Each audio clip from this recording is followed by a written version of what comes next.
bringing you the latest news from Lubbock High Athletics. This is the Westerner Fan Zone podcast from 100.7 The Score.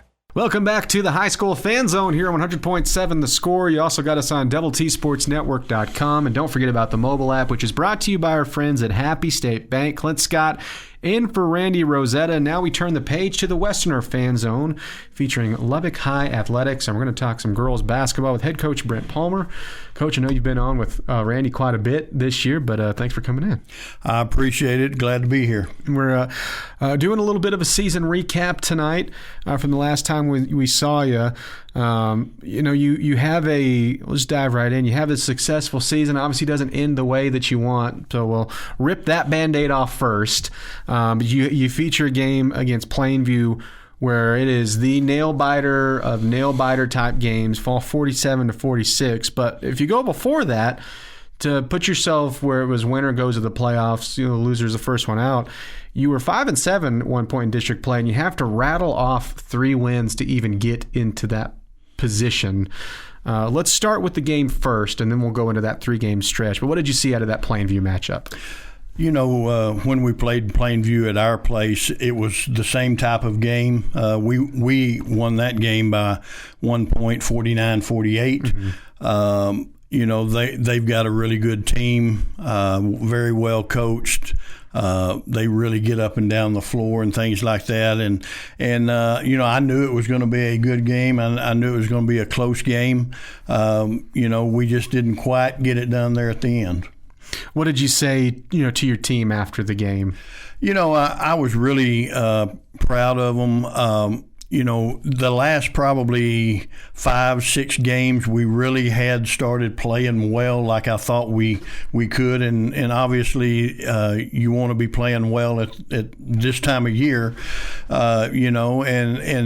it's one of those things, obviously those kids were heartbroken and they wanted to move on to the playoffs and things like that. But sometimes the ball doesn't bounce your way, and it didn't, that night. But the kids played really well, played hard, and I was just proud of their effort. And, it's kind of a tough draw because your guys' district this year is massive. And, it's also very, loaded talent-wise. Right. You guys go 8-8 in that district. Do you ever do the thing like, if only we'd been in this district, or does that just cause more headaches than it's worth? You think about that. You look at the district, down south where they only have 5 teams. Yeah. And you only have to win 2 games to get in the playoffs. And then you look at the gauntlet that we have in our district, and just looking at it, Plainview was the 4th place team, and they went down and beat the 1st place team down south. So sometimes you wonder, what the UIL is thinking when they make a 5-team district like that, and then a 9-team district like the one that we're in. But you can't really worry about that. You just got to go play games and do the very best you can.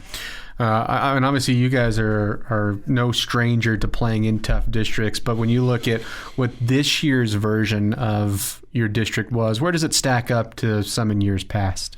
No question. I feel like our district is probably either the top district in the whole state of Texas or one of the top 2. Yeah. And you better be ready to play every night, and every game just counts so much throughout the district schedule. Yeah, you're not going to get much of an argument from this side of the table over here.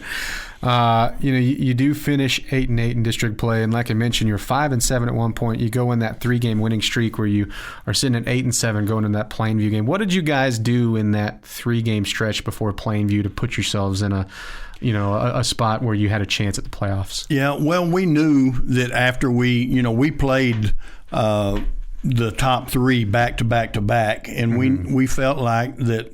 Obviously that would prepare us for those other 3 games. But I think the kids felt like that hey, we've got a chance to make the playoffs, and they really locked in and did a good job in practice. And once you get that first win, after you play the big 3.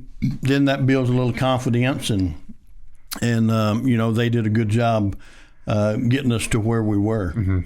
Well, we're going to revisit this in just a moment. We're going to take a break here. We're also going to talk about the senior class that you guys will be saying goodbye to, and talk about senior night that was also played. It is the Westerner Fan Zone on 100.7 The Score. All that and more next. Diving headfirst into Lubbock High athletics. You're listening to the Westerner Fan Zone on 100.7 The Score and the 100.7 The Score mobile app. Welcome back to the Westerner Fan Zone here on 100.7 The Score, TSportsNetwork.com, and the mobile app, brought to you by Happy State Bank. And we're talking girls basketball. Coach, let's look back at some of the highs from this season to you. When you look at like standout moments, is there anything that jumps off the page? Yeah, there's several or a couple of different things. I think the Caprock tournament for us was kind of a turning point.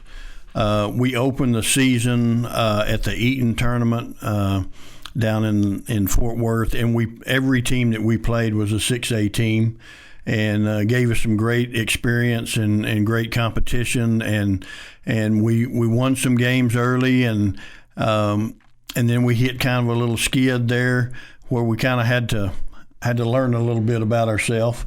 But I really thought, after Thanksgiving, I saw some things that we were doing out on the floor, and then we ended up winning the consolation bracket there in the Caprock, and I felt like that was a good thing for us moving on into the remainder of the district schedule.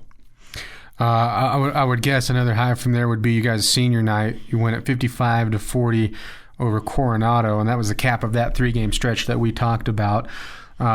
When you think about the senior class this year, what stands out about them? They're a great group of kids. They've been with us 4 years. The majority of those seniors played on the varsity as freshmen, mm-hmm. and they were together for 4 years. And then there's several of them that have played with each other since LCAA when they were, second and third grade, and have played AAU together and that kind of stuff. So really a special group of kids. I get kind of choked up about them. My daughter's in that mm-hmm. class, and having the opportunity to coach her and the other kids, that have kind of grown up together playing, it's hard to see them go. Mm-hmm. What did I know that's special, and we talked about it last year, and she's a junior, but just coaching your daughter and coaching a kid is always special and is going to mean something a little extra. Was there anything you said to her that was different than anybody else? Like a one-on-one conversation? I